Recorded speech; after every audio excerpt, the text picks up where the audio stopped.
Hi friends, ஒரு வீடியோவில் எப்படி கார்ட்ஸ், போல்ஸ் இந்த மாதிரி விஷயத்தெல்லாம் கிரியேட் பண்ணலாம் அப்படின்னு பார்க்க போகிறோம். அதுக்கு நீங்கள் செய்ய வேண்டிய ஒரு விஷயம், வீடியோ மேனேஜர் போகணும்.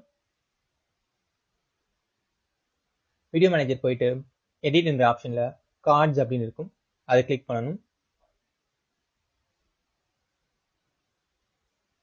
அதை கிளிக் பண்ணதுக்கப்புறம் நம்ம எங்கே வேணுமோ நம்ம கார்ட்ஸ், நம்ம எப்பவுமே யூஸ்வலாக கொஞ்சம் நேரம் பிகினிங் ஆனதுலேருந்து ஒரு 5 செகண்ட் 10 செகண்ட்குள்ள நீங்கள் கார்டு ஆட் பண்ணால் நல்லாயிருக்கும்.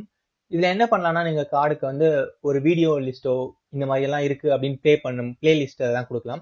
பிளேலிஸ்ட் எங்கே கொடுக்கணும்னா எண்டில் கொடுக்கும்போது அது கரெக்டாக இருக்கும். சப்போஸ் போல் அப்படின்னு இருக்குன்னு வச்சுக்கோங்க, உங்கள் ஆடியன்ஸை வந்து நீங்கள் பார்ட்டிசிபேட் பண்ண வைக்கிறது. என்னன்னா, என்னோட சேனலில் என்ன மாதிரி எல்லாம் போட்டால் நல்லாயிருக்கும், அந்த மாதிரி ஒப்பீனியன்ஸ் எல்லாம் நீங்கள் கிரியேட் பண்ணி போடலாம். ஃபர்ஸ்ட் நம்ம வீடியோஸ் எப்படி ஆட் பண்ணுறதுன்னு பார்ப்போம். ஸோ நான் இங்கே வந்து என்னோட 40வது செகண்ட் வந்து வீடியோ ஆர் பிளேலிஸ்ட் வந்து கிரியேட் அப்படின்னு கொடுத்து என்ன போடலாம் அப்படின்னு பார்த்தீங்கன்னா, ஓகே, மிராலினி டப் ஸ்மாஷ் அப்படின்னு ஒன்று இருக்குது, அதை கிளிக் பண்ணுறேன். ஸோ அப்போ என்ன ஆகும்னா, கரெக்டாக 40வது செகண்ட் இந்த வீடியோ முடியும் போது இந்த கார்டு வந்து கிளிக் ஆகும். ஸோ அப்போ வந்து இந்த மாதிரி இருக்கும்.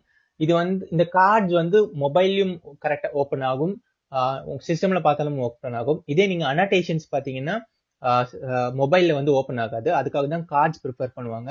நீங்கள் 5 கார்டு வரைக்கும் யூஸ் பண்ணிக்கலாம். அதனால நீங்க வீடியோஸ் ஒரு 5 வீடியோஸ் தொடர்ந்து கொடுக்கறது, அப்படி இல்லைன்னா ஒப்பீனியன்ஸ் கேட்கறது, இல்லைன்னா மற்ற சேனல் நீங்க அட்வர்டைஸ் பண்றது, இந்த மாதிரி எல்லா விஷயத்தையும் நீங்க கார்டில் ஆட் பண்ணிக்கலாம். ஸோ இந்த வீடியோ வந்து இவ்வளவுதான். கார்டை பத்தி நம்ம பார்த்துருக்கோம். மற்ற வீடியோல இன்னொரு ஆப்ஷன்ஸை பத்தி பார்ப்போம். நன்றி, வணக்கம்.